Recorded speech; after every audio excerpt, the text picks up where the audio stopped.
Happy New Year, everyone, and welcome to a brand new episode of Terror Radio Podcast. If this is your first time joining me, then welcome. This is a podcast dedicated and bringing you the best of horror and thriller, old-time radio broadcast, as well as original stories.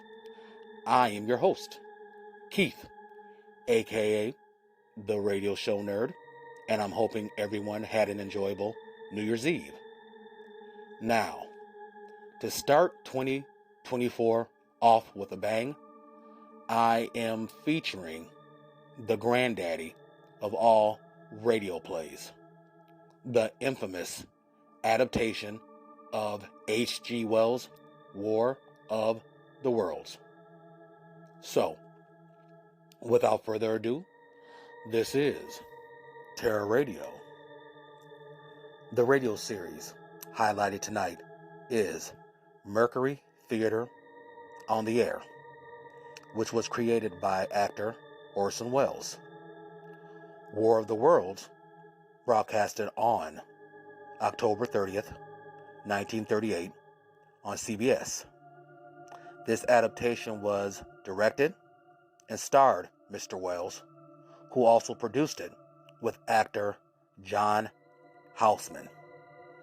Now, we've all heard about how this production created a widespread panic throughout the country, where everyone was afraid of a Martian invasion. And you know what? I'm just excited to listen to this again. So let's just get the ball rolling. You all know the drill. Sit back, turn down the lights, and listen to War of the Worlds.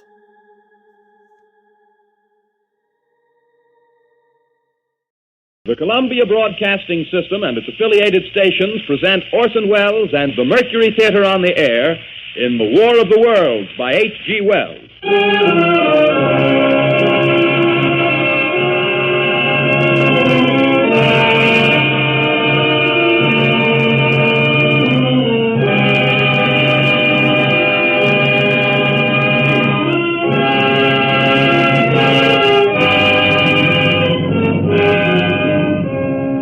Ladies and gentlemen, the director of the Mercury Theater and star of these broadcasts, Orson Welles.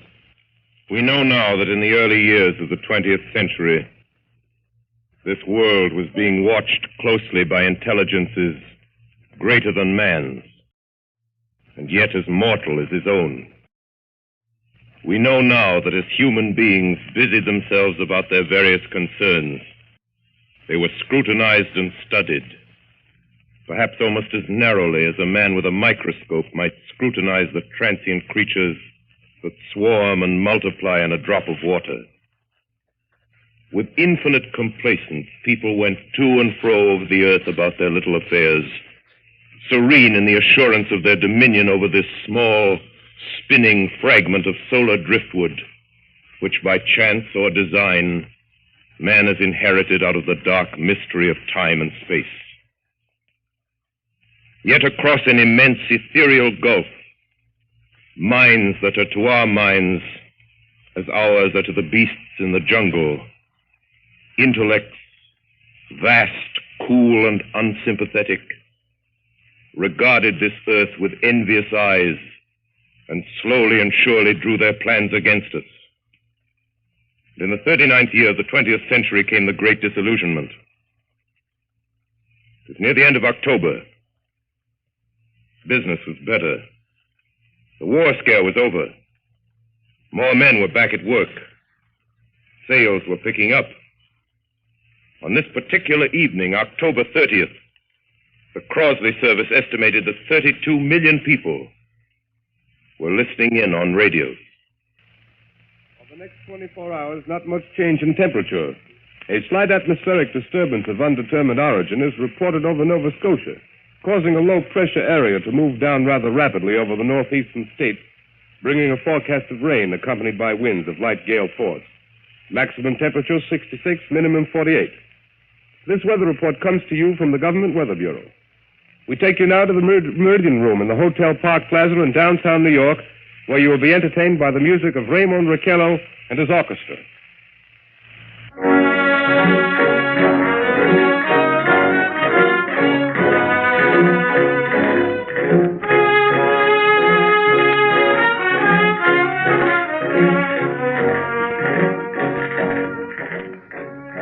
Good evening, ladies and gentlemen. From the Meridian Room in the Park Plaza Hotel in New York City, we bring you the music of Raymond Raquello and his orchestra. With a touch of the Spanish, Raymond Raquello leads off with La Comparsita.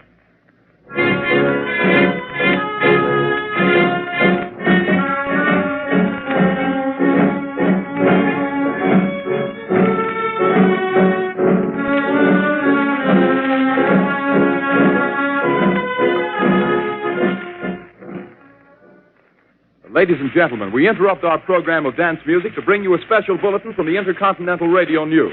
At 20 minutes before 8 Central Time, Professor Farrell of the Mount Jennings Observatory, Chicago, Illinois, reports observing several explosions of incandescent gas occurring at regular intervals on the planet Mars. The spectroscope indicates the gas to be hydrogen and moving toward the Earth with enormous velocity. Professor Pearson of the observatory at Princeton confirms Farrell's observation and describes the phenomenon as, quote, like a jet of blue flame shot from a gun, unquote. We now return you to the music of Raymond Raquello, playing for you in the Meridian Room of the Park Plaza Hotel, situated in downtown New York.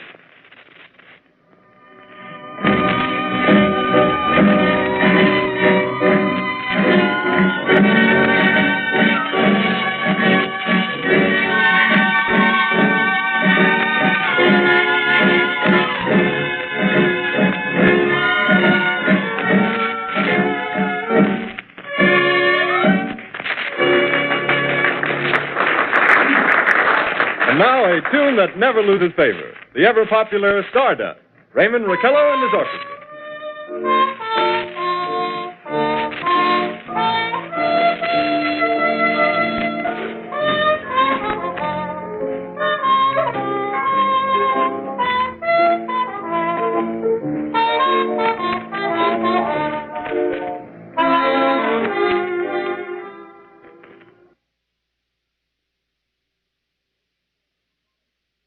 Ladies and gentlemen, following on the news given in our bulletin a moment ago, the Government Meteorological Bureau has requested the large observatories of the country to keep an astronomical watch on any further disturbances occurring on the planet Mars.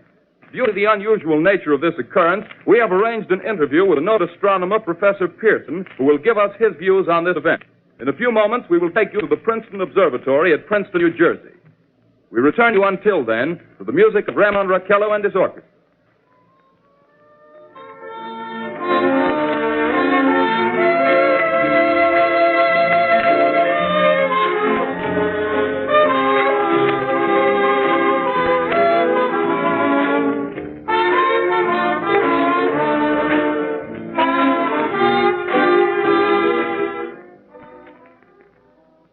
We are ready now to take you to the Princeton Observatory at Princeton, where Carl Phillips, our commentator, will interview Professor Richard Pearson, famous astronomer.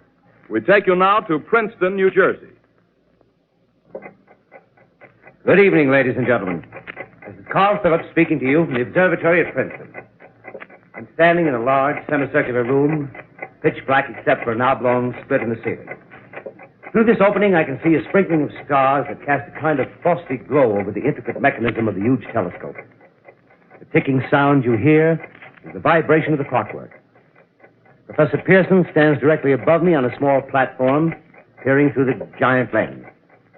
I'll ask you to be patient, ladies and gentlemen, during any delay that may arouse during our interview. Besides the ceaseless watch of the heavens, Professor Pearson may be interrupted by telephone or other communications. During this period, he is in constant touch with the astronomical centers of the world. Professor, may I begin our questions? Any time, Mr. Phillips.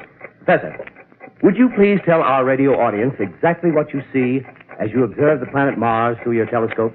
Nothing unusual at the moment, Mr. Phillips. A red disk swimming in a blue sea. Transverse stripes across the disk. Quite distinct now because Mars happens to be at the point nearest the Earth, in opposition, as we call it. In your opinion, what do these transverse stripes signify, Professor Pearson?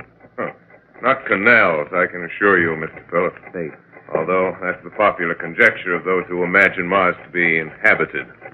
From a scientific viewpoint, the stripes are merely the result of atmospheric conditions peculiar to the planet. Then you're quite convinced, as a scientist, that living intelligence as we know it does not exist on Mars? I'd say the chances against it are 1,000 to 1. And yet, how do you account for these gas eruptions occurring on the surface of the planet at regular intervals? Phillips, I cannot account for it. By the way, Professor, for the benefit of our listeners, how far is Mars from the Earth? Approximately 40 million miles. Well, that seems a safe enough distance. Just a moment, ladies and gentlemen. Someone has just handed Professor Pearson a message. While he reads it, let me remind you that we are speaking to you from the observatory in Princeton, New Jersey, where we are interviewing the world-famous astronomer, Professor Pearson. One moment, please. Professor Pearson has passed me a message which he has just received. Professor, may I read the message to the listening audience? Certainly, Mr. Phillips. Ladies and gentlemen, I shall read you a wire addressed to Professor Pearson from Dr. Gray of the Natural History Museum, New York. Quote, 9:15 p.m. Eastern Standard Time. Seismograph registered shock of almost earthquake intensity occurring within a radius of 20 miles of Princeton. Please investigate. Signed, Lloyd Gray, Chief of Astronomical Division. Unquote. Professor Pearson, could this occurrence possibly have something to do with the disturbances observed on the planet Mars? Hardly, Mr. Phillips. This is probably a meteorite of unusual size, and its arrival at this particular time is merely a coincidence. However, we shall conduct a search as soon as daylight permits. Thank you, Professor. Ladies and gentlemen, for the past 10 minutes, we've been speaking to you from the observatory at Princeton, bringing you a special interview with Professor Pearson, noted astronomer. This is Carl Phillips speaking. We are returning you now to our New York.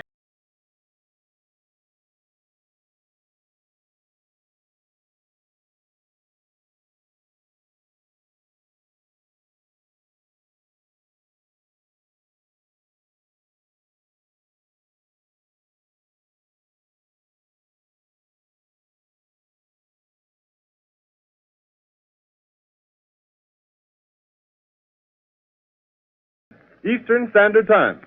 This confirms earlier reports received from American observatories. Now, nearer home, comes a special bulletin from Trenton, New Jersey. It is reported that at 8:50 p.m., a huge flaming object, believed to be a meteorite, fell on a farm in the neighborhood of Grover's Mill, New Jersey, 22 miles from Trenton. The flash in the sky was visible within a radius of several hundred miles, and the noise of the impact was heard as far north as Elizabeth.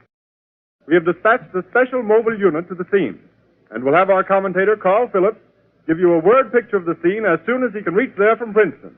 In the meantime, we take you to the Hotel Martinet in Brooklyn, where Bobby Millett and his orchestra are offering a program of dance music.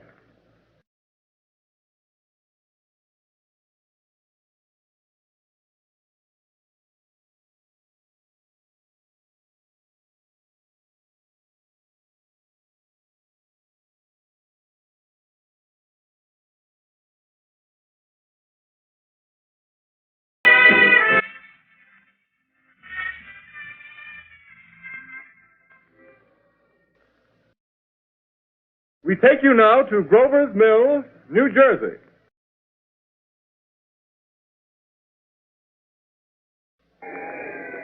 Ladies and gentlemen, this is Carl Phillips again, out at the Wilmot Farm, Grover's Mill, New Jersey. Professor Pearson and myself made the 11 miles from Princeton in 10 minutes. Well, I hardly know where to begin. To paint for you a word picture of the strange scene before my eyes, like something out of a modern Arabian Nights. Well, I just got here. I haven't had a chance to look around yet. I guess that's it. Yes, I guess that's the thing directly in front of me, half buried in a vast pit. Must have struck with terrific force. The ground is covered with splinters of a tree. It must have struck on its way down. But I can see the object itself doesn't look very much like a meteor. At least not the meteors I've seen. It looks more like a huge cylinder. Has a diameter of, what would you say, Professor Pearson? What's that? What would you say, what's the diameter of this? About 30 yards. About 30 yards. The metal on the sheath is, well, I've never seen anything like it. The color is sort of yellowish white. The curious spectators now are pressing close to the object in spite of the efforts of the police to keep them back. They're getting in front of my line of vision. Would you mind standing one side, please? While the police are pushing the crowd back. here's Mr. Wilmot, owner of the farm here. He may have some interesting facts to add. Mr. Wilmot, would you please tell the radio audience as much as you remember of this rather unusual visitor that dropped in your backyard? A step closer, please. Ladies and gentlemen, this is Mr. Wilmot. Well, I was listening to the radio. Closer and louder, please. Pardon me? Louder, please, closer. Yes. I was listening to the radio and kind of drowsing. That professor fellow was talking about Mars, so I was half chosen and half... Yes, Mr. Wilmot, and then what happened? Well, as I was saying, I was listening to the radio, kind of halfway. Yes, Mr. Wilmot, and then you saw something. Well, not first off. I heard something. And what did you hear? A hissing sound like this. Kind of like a 4th of July rocket. Yes, then what?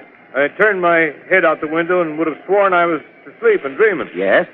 I seen a kind of greenish streak and then zingo. Something smacked the ground, knocked me clear out of my chair. Well, were you frightened, Mr. Wilmot? Well, I ain't quite sure. I reckon I was kind of riled. Well, thank you, Mr. Wilmot. Thank you very much. Yeah, you want me to tell No, that's some quite more? all right. That's plenty. Ladies and gentlemen, you've just heard Mr. Wilmot, owner of the farm where this thing has fallen. I wish I could convey the atmosphere, the background of this fantastic scene.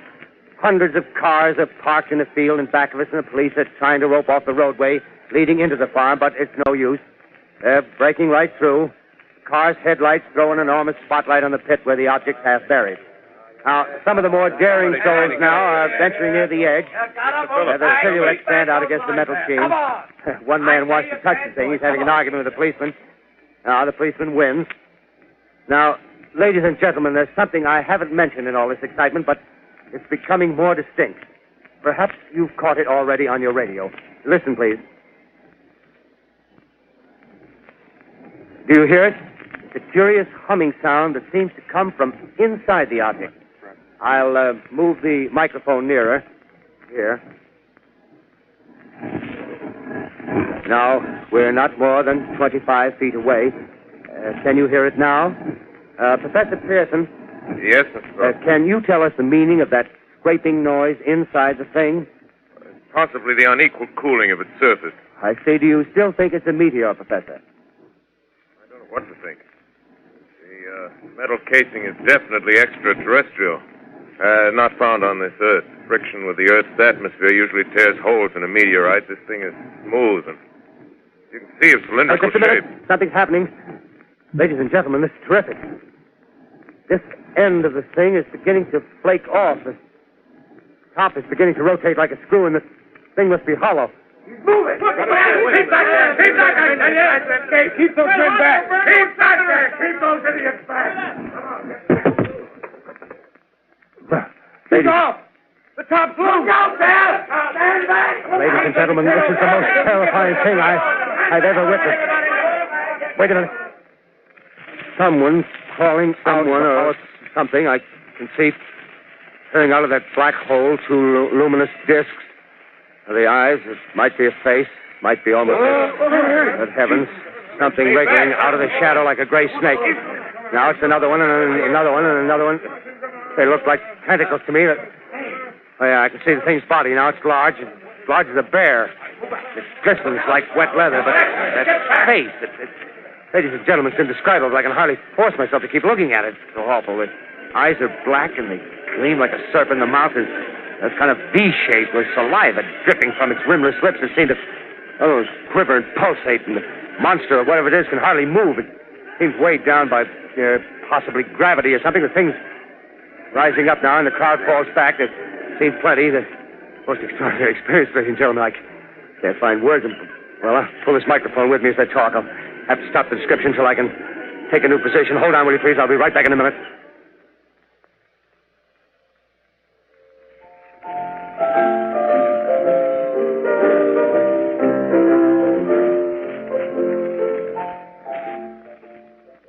We are bringing you an eyewitness account of what's happening on the Wilmuth Farm, Grover's Mill, New Jersey.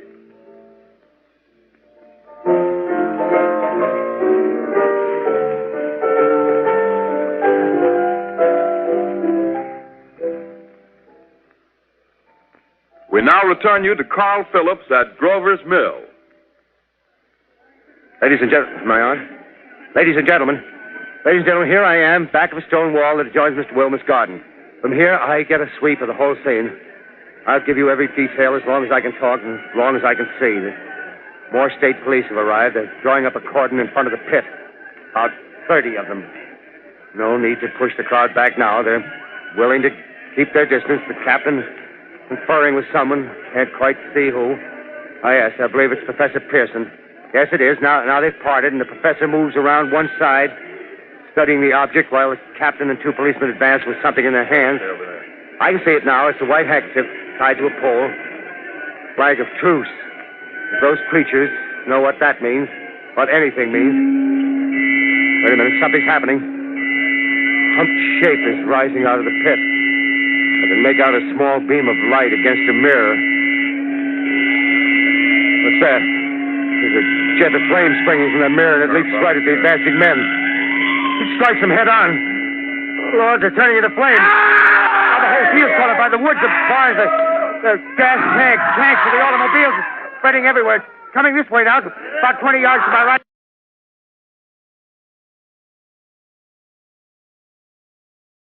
Ladies and gentlemen, due to circumstances beyond our control, we are unable to continue the broadcast from Grover's Mill. Evidently, there's some difficulty with our field transmission. However, we will return to that point at the earliest opportunity. In the meantime, we have a late bulletin from San Diego, California. Professor Indelkoffer, speaking at a dinner of the California Astronomical Society, expressed the opinion that the explosions on Mars are undoubtedly nothing more than severe volcanic disturbances on the surface of the planet. We continue now with our piano interlude.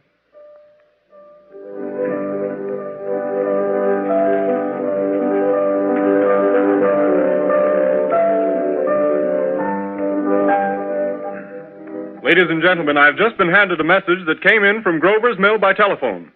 Just one moment, please. At least 40 people, including 6 state troopers, lie dead in a field east of the village of Grover's Mill, their bodies burned and distorted beyond all possible recognition.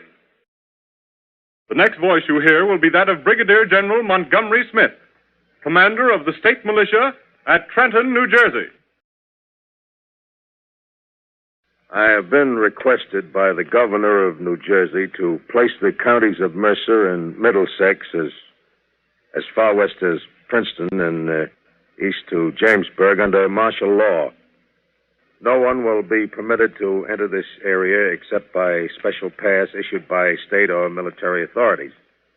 4 companies of state militia are proceeding from Trenton to Grover's Mill and will aid in the evacuation of homes within the range of military operations. Thank you. You have just been listening to General Montgomery Smith, commanding the state militia at Trenton. In the meantime, further details of the catastrophe at Grover's Mill are coming in. The strange creatures, after unleashing their deadly assault, crawled back in their pit and made no attempt to prevent the efforts of the firemen to recover the bodies and extinguish the fire. The combined fire departments of Mercer County are fighting the flames which menace the entire countryside. We have been unable to establish any contact with our mobile unit at Grover's Mill, but we hope to be able to return you there at the earliest possible moment. In the meantime, we take you to... Just one moment, please. Ladies and gentlemen, I have just been informed that we have finally established communication with an eyewitness of the tragedy. Professor Pearson has been located at a farmhouse near Grover's Mill, where he has established an emergency observation post. As a scientist, he will give you his explanation of the calamity. The next voice you hear will be that of Professor Pearson, brought to you by direct wire. Professor Pearson.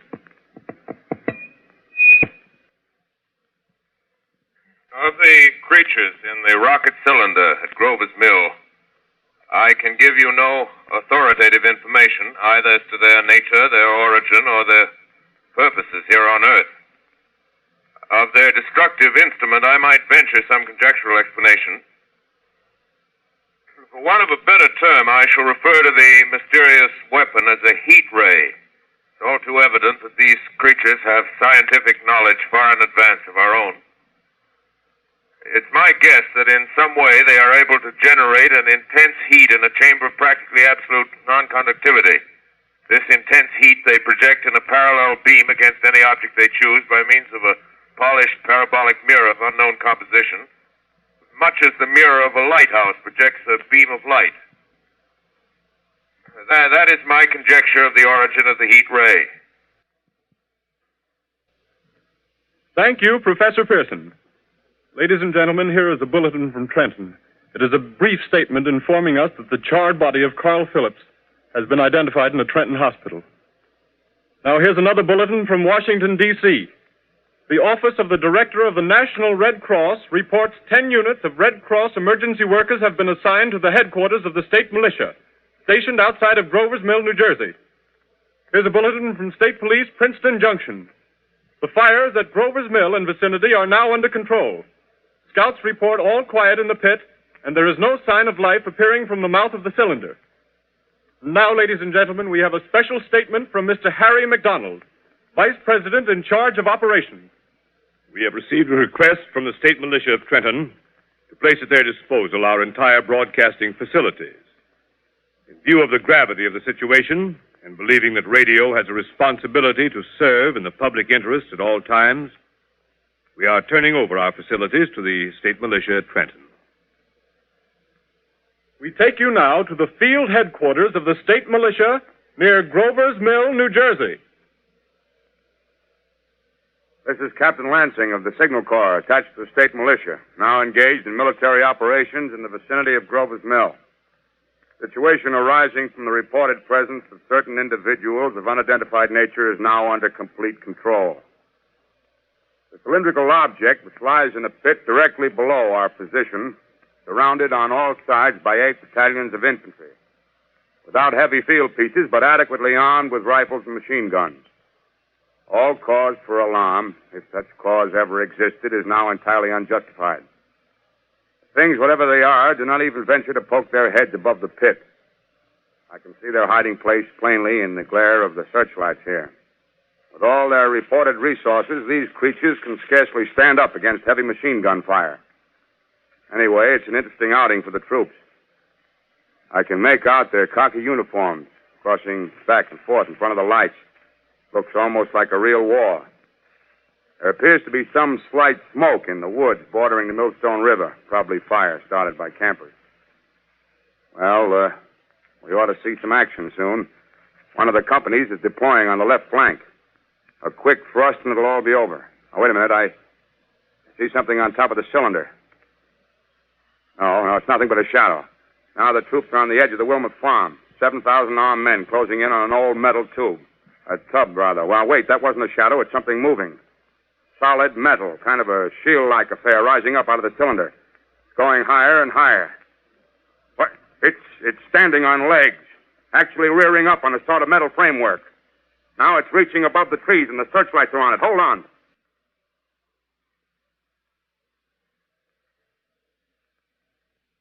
Ladies and gentlemen, I have a grave announcement to make. Incredible as it may seem, both the observations of science and the evidence of our eyes lead to the inescapable assumption that those strange beings who landed in the Jersey farmlands tonight are the vanguard of an invading army from the planet Mars. The battle which took place tonight at Grover Mills has ended in one of the most startling defeats ever suffered by an army in modern times. 7,000 men armed with rifles and machine guns pitted against a single fighting machine of the invaders from Mars. 120 known survivors. The rest strewn over the battle area from Grover's Mill to Plainsboro, crushed and trampled to death under the metal feet of the monster, or burned to cinders by its heat ray. The monster is now in control of the middle section of New Jersey and has effectively cut the state through its center. Communication lines are down from Pennsylvania to the Atlantic Ocean. Railroad tracks are torn and service from New York to Philadelphia discontinued, except routing some of the trains through Allerton and Phoenixville. Highways to the north, south, and west are clogged with frantic human traffic.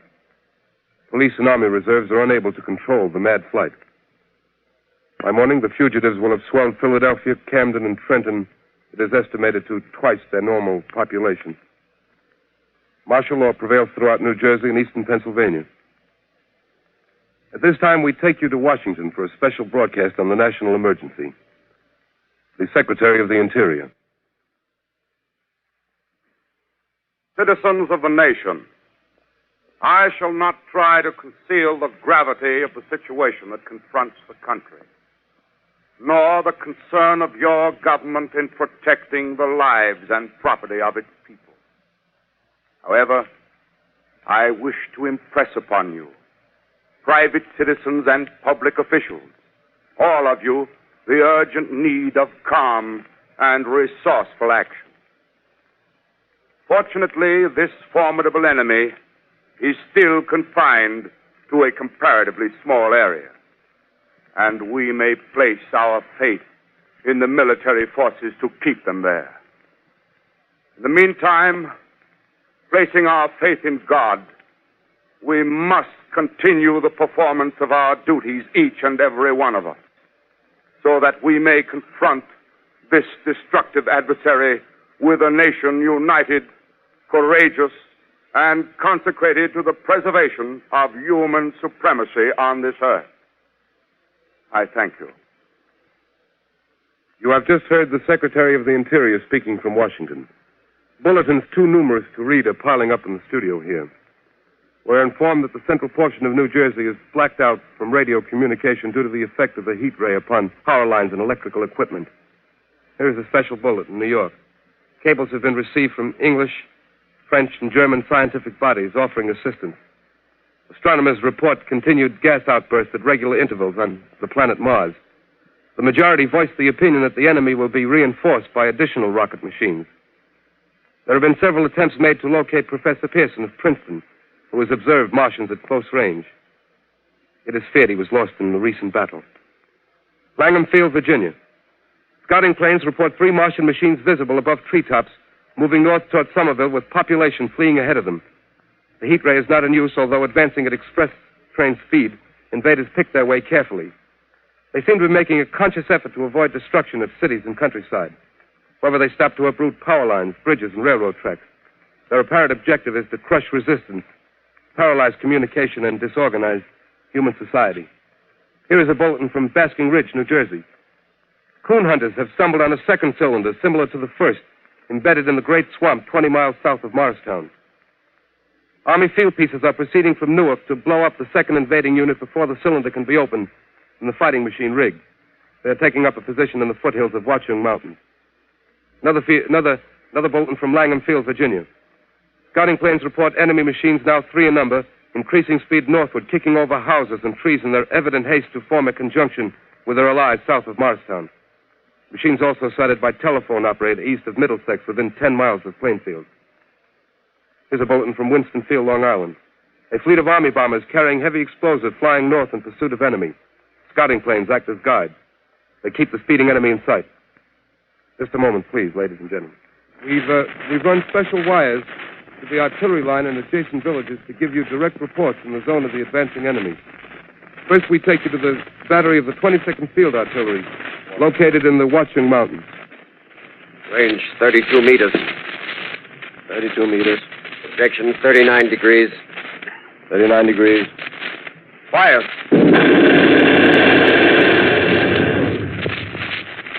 140 yards to the right, sir. Shift range 31 meters. 31 meters. Projection 37 degrees. 37 degrees. Fire.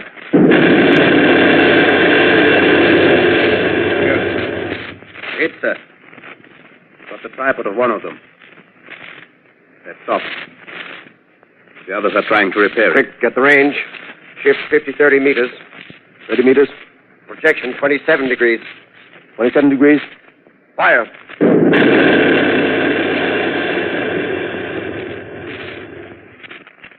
Can see the shell land, sir. Letting off a smoke. What is it? Black smoke, sir. Moving this way. Lying close to the ground. Moving fast. Put on gas masks. Get ready to fire. Shift to 24 meters. 24 meters. Projection 24 degrees. 24 degrees. Fire.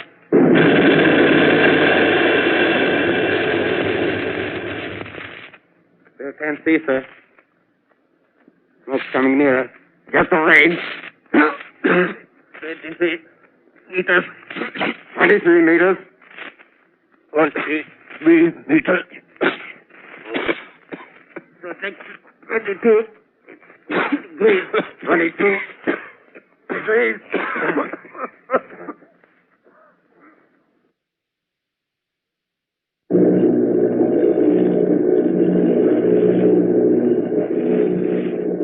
Army bombing plane B-843 off Bayonne, New Jersey. Lieutenant Vogt, commanding 8 bombers, reporting to Commander Fairfax, Langham Field. This is Vogt reporting to Commander Fairfax, Langham Field. Enemy tripod machines now in sight. Reinforced by 3 machines from the Morristown cylinder. 6 altogether. 1 machine partially crippled. Believed hit by shell from Army gun in Watchung Mountains. Guns now appear silent. A heavy black fog hanging close to the earth of extreme density, nature unknown. No sign of heat ray. Enemy now turns east, crossing Passaic River into the Jersey marshes. Another straddles the Pulaski Skyway. Evident objective is New York City. They're pushing down a high-tension power station. Machines are close together now, and we're ready to attack. Planes circling, ready to strike.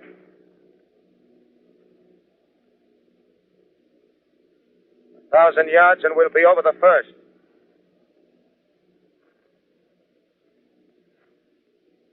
Eight 800 yards.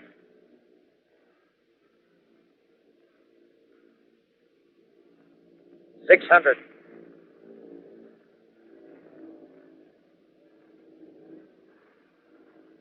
$400. $200. There they go. The giant arm raised. Green flash. They're spraying us with flame. 2,000 feet. Engines are giving out. No chance to release bombs. Only one thing left. Drop on them, plane and all. We're diving on the first one. Now the engine's gone. 8.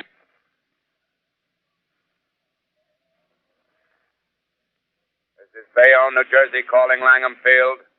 This is Bayonne, New Jersey, calling Langham Field. Come in, please. Langham Field. Go ahead. 8 Army bombers in engagement with enemy tripod machines over Jersey Flats. Engines incapacitated by heat ray. All crashed. 1 enemy machine destroyed. Enemy now discharging heavy black smoke in direction of... This is Newark, New Jersey. This is Newark, New Jersey. Warning. Poisonous black smoke pouring in from Jersey marshes. Street is South Street. Gas masks useless. Urge population to move into open spaces. Automobiles use routes 7, 23, 24. Avoid congested areas. Smoke now spreading over Raymond Boulevard. 2X2L calling CQ, 2X2L calling CQ, 2X2L calling 8X3R. Come in, please. This is 8X3R coming back at 2X2L. How's reception? How's reception? K, please. Where are you, 8X3R? What's the matter? Where are you?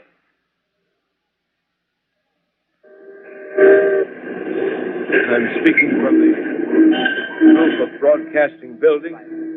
I'm speaking from the roof of Broadcasting Building, New York City. The bells you hear are ringing to warn the people to evacuate the city as Martians approach. Estimated in the last 2 hours, 3 million people have moved out along the roads to the north. Hutchison River Parkway is still kept open for motor traffic. Avoid bridges to Long Island, hopelessly jammed. All communication with Jersey Shore closed 10 minutes ago. No more defenses. Our army is wiped out. Artillery, Air Force, everything wiped out. This may be the last broadcast. We'll stay here to the end. People are holding service here below us in the cathedral. Now I look down the harbor, all manner of boats. overloaded with fleeing population pulling out from docks. Streets are all jammed. Noise and crowds like New Year's Eve in city.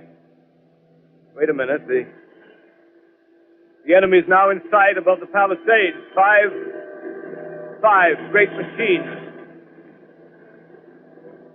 First one is crossing the river. I can see it from here, wading the Hudson like a man wading through a brook. A bulletin is handed me. Martian cylinders are falling all over the country. One outside of Buffalo, one in Chicago, St. Louis. Seem to be timed in space. Now the first machine reaches the shore. He stands watching, looking over the city. Steel Cowlish head is even with the skyscrapers. He waits for the others. They rise like a line of new towers on the city's west side. Now they're lifting their metal hands.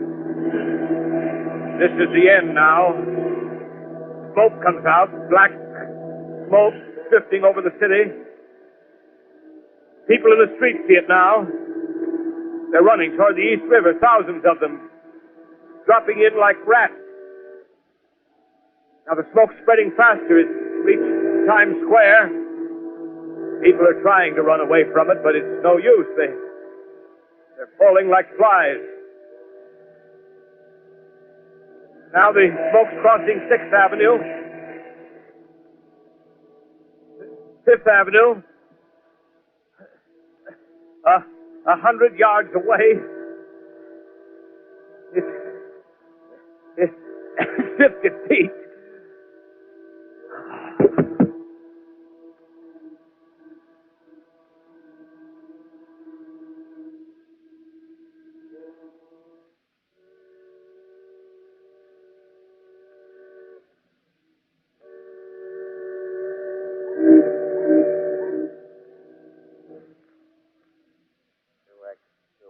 Calling CQ. 2X2L calling CQ. 2X2L calling CQ, New York. Isn't there anyone on the air? Isn't there anyone on the air? Isn't there anyone? 2X2L.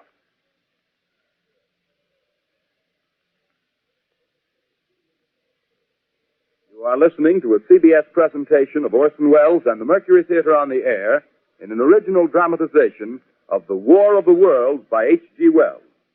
The performance will continue after a brief intermission. This is the Columbia Broadcasting System.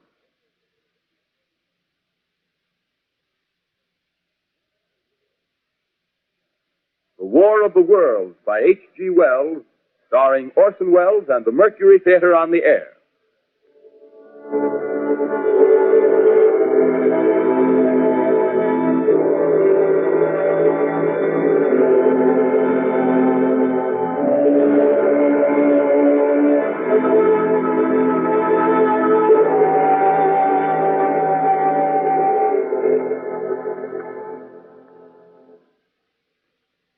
As I set down these notes on paper, I'm obsessed by the thought that I may be the last living man on Earth. I've been hiding in this empty house near Grover's Mill, a small island of daylight cut off by the black smoke from the rest of the world. All that happened before the arrival of these monstrous creatures in the world now seems part of another life. A life that has no continuity with the present. Furtive existence of the lonely derelict who pencils these words on the back of some astronomical notes bearing the signature of Richard Pearson. I look down at my blackened hand and I try to connect them with a professor who lives at Princeton and who, on the night of October 20th, glimpsed through his telescope an orange splash of light on a distant planet. My wife, my colleagues, my students, my books, my observatory, My world. Where are they? Did they ever exist? Am I Richard Pearson? What day is it? Do days exist without calendars? Does time pass when there are no human hands left to wind the clocks? Writing down my daily life, I tell myself I shall preserve human history between the dark covers of this little book that was meant to record the movements of the stars. But to write, I must live, and to live, I must eat. Find moldy bread in the kitchen and an orange not too spoiled to swallow. Keep watch at the window. Time to time, I catch sight of a Martian above the black smoke. Smoke still holds the house in its black coil, but at length there's a hissing sound, and suddenly I see a Martian mounted on his machine, spraying the air with a jet of steam as if to dissipate the smoke. I watch in a corner as his huge metal legs nearly brush against the house. Exhausted by terror, I fall asleep. Morning. Morning. Sun streams in the window.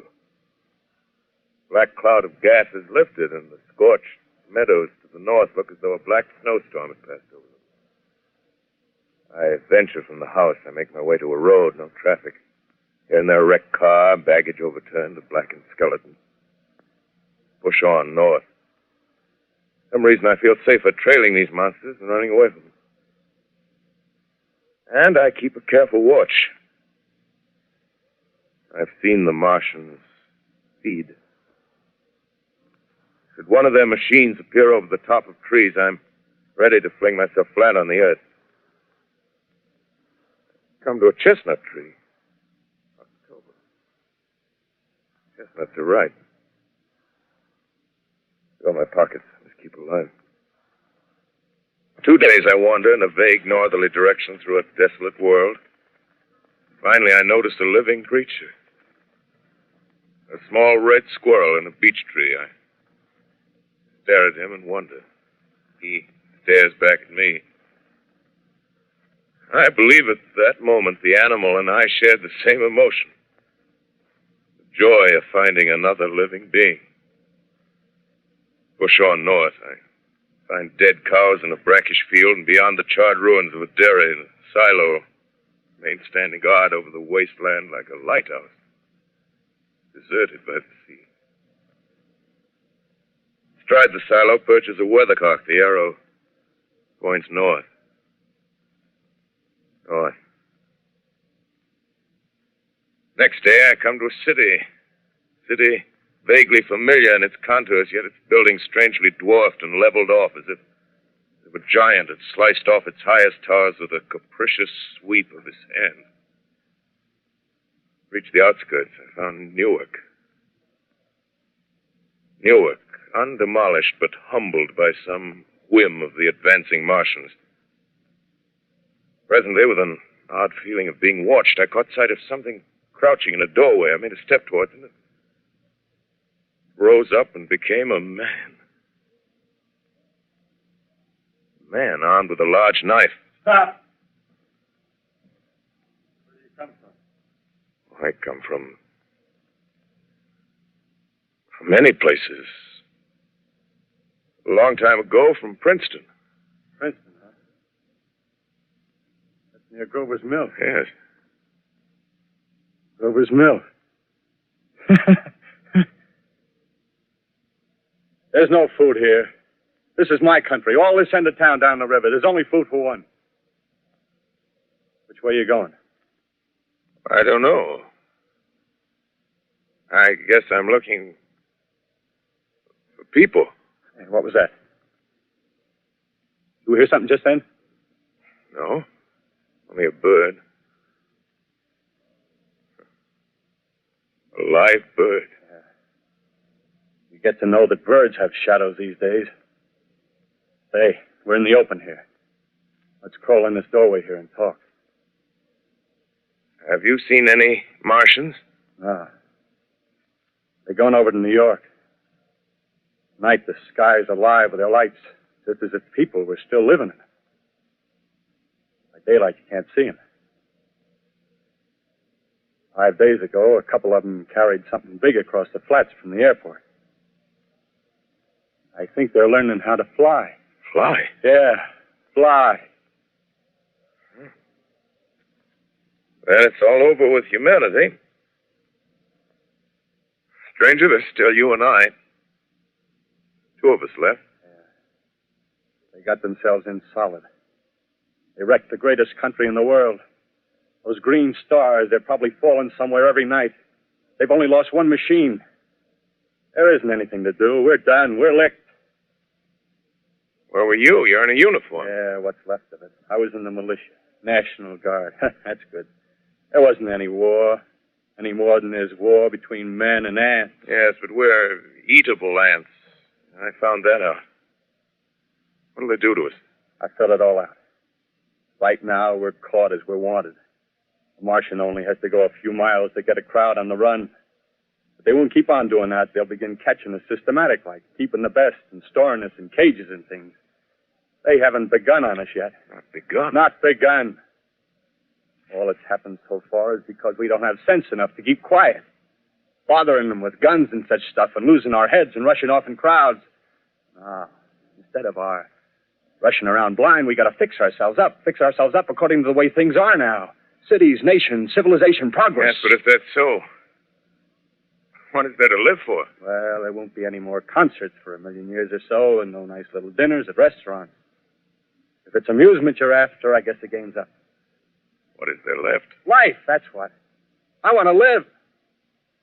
Yeah, and so do you. We're not going to be exterminated. And I don't mean to be caught either. Tamed and fattened and bred like an ox. What are you going to do? I'm going on. Right under their feet. I got a plan. We men, as men, we're finished. We don't know enough. We got to learn plenty before we got a chance. We've got to live and keep free while we learn, see? I've thought it all out, see? Well, tell me the rest. Well, it isn't all of us that are made for wild beasts. That's what it got to be. That's why I watched you.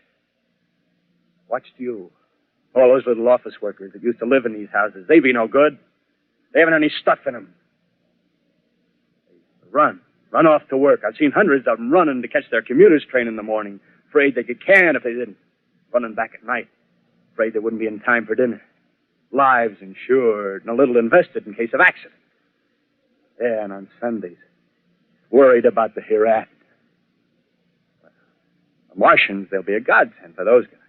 Nice roomy cages, good food, careful breeding, no worries.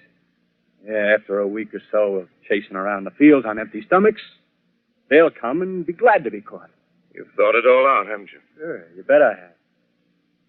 That isn't all. These Martians are going to make pets of them. Train them to do tricks. Who knows, get sentimental over the pet boy who grew up and had to be killed. Yeah. And some, maybe, they'll train to hunt us. Oh, no, it's impossible. Yes, they will. There's men who do it gladly. One of them never suggested me, by... Meantime, you and I and others like us, where are we to live when the Martians own the Earth? I got it all figured out. We'll live underground. I've been thinking about the sewers. Under New York, there are miles and miles of them. The main ones, they're big enough for anybody. And there's cellars, vaults, underground storerooms, railway tunnels, subways. You begin to see, huh? We'll get a bunch of strong men together. No weakness. That rubbish, out. As you meant me to go. All right. Give you a chance, didn't I? Won't quarrel about that. Go on. Well, we got to make safe places for us to stay in, see? Get all the books we can. Science books. That's where men like you come in, see? We raid the museums. We'll even spy on the Martians. May not be so much we have to learn before... Just imagine this. 4 or 5 of their own fighting machines suddenly start off. Heat rays right and left. Not a Martian in them. Not a Martian in them, see? But men. Men who've learned the way how. May even be in our time. Gee. Imagine having one of them lovely things with its heat ray wide and free. We'd turn it on Martians. We'd turn it on men. We'd bring everybody down on their knees. That's your plan. You. Me. More. We'd own the world. I see. Hey. Hey, what's the matter? Where are you going? Not to your world. Bye, stranger. Well, after parting with the artilleryman, I came at last to the Holland Tunnel, entered that silent tube, anxious to know the fate of the great city on the other side of the Hudson. Cautiously, I came out of the tunnel and made my way up Canal Street. Reached 14th Street, and there again were black powder and several bodies and an evil, ominous smell from the gratings of the cellars of some of the houses. I wandered up through the 30s and 40s, stood alone on Times Square, caught sight of a lean dog running down 7th Avenue with a piece of dark brown meat in his jaws and a pack of starving mongrels at his heels.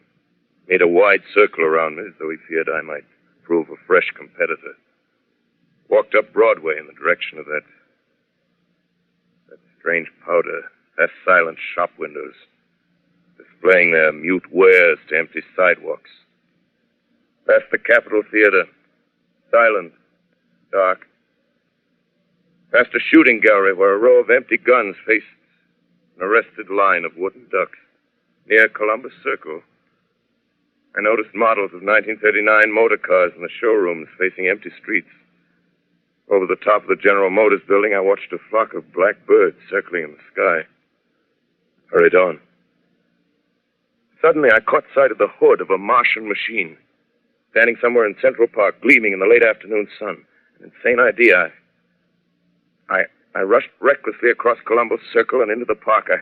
I climbed a small hill above the pond at 60th Street, and from there I could see, standing in a silent row along the mall, 19 of those great metal titans, their cowls empty, their steel arms hanging listlessly by their sides. I looked in vain for the monsters that inhabit those machines. Suddenly, my eyes were attracted to the immense flock of black birds that hovered directly below me. They circled to the ground.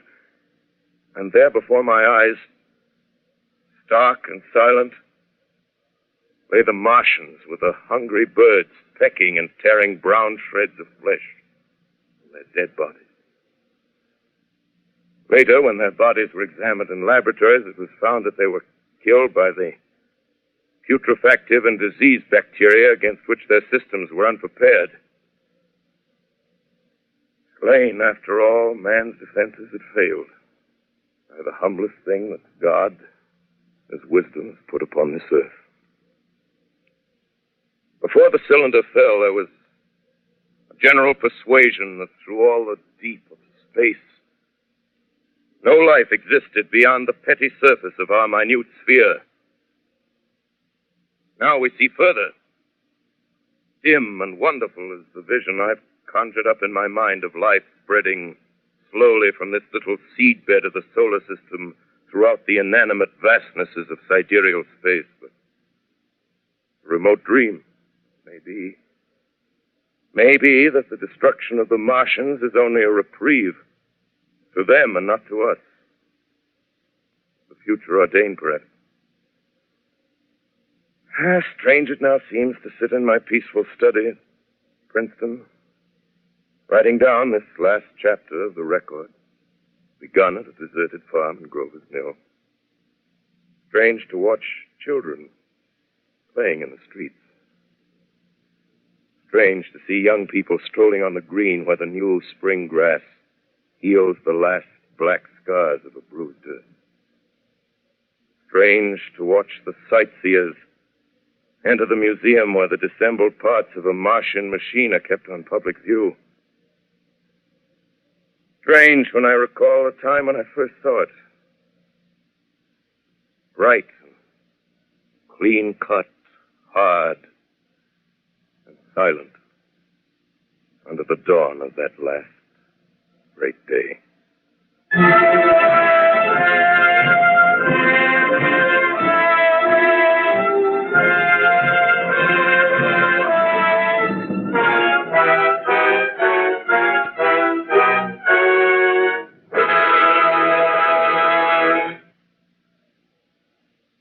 This is Orson Welles, ladies and gentlemen. Out of character, to assure you that the War of the Worlds has no further significance than as the holiday offering it was intended to be. The Mercury Theater's own radio version of dressing up in a sheet and jumping out of a bush and saying boo. Starting now, we couldn't soap all your windows and seal all your garden gates. By tomorrow night, so we did the best next thing. We annihilated the world before your very ears and utterly destroyed the CBS. You will be relieved, I hope, to learn that we didn't mean it, and that both institutions are still open for business. So goodbye, everybody, and remember, please, for the next day or so, the terrible lesson you learned tonight. That grinning, glowing, globular invader of your living room is an inhabitant of the pumpkin patch, and if your doorbell rings and nobody's there, that was no Martian. It's Halloween.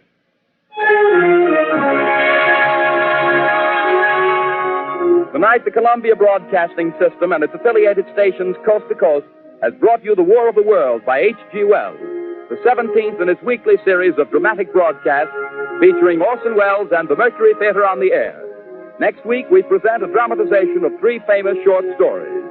This is the Columbia Broadcasting System.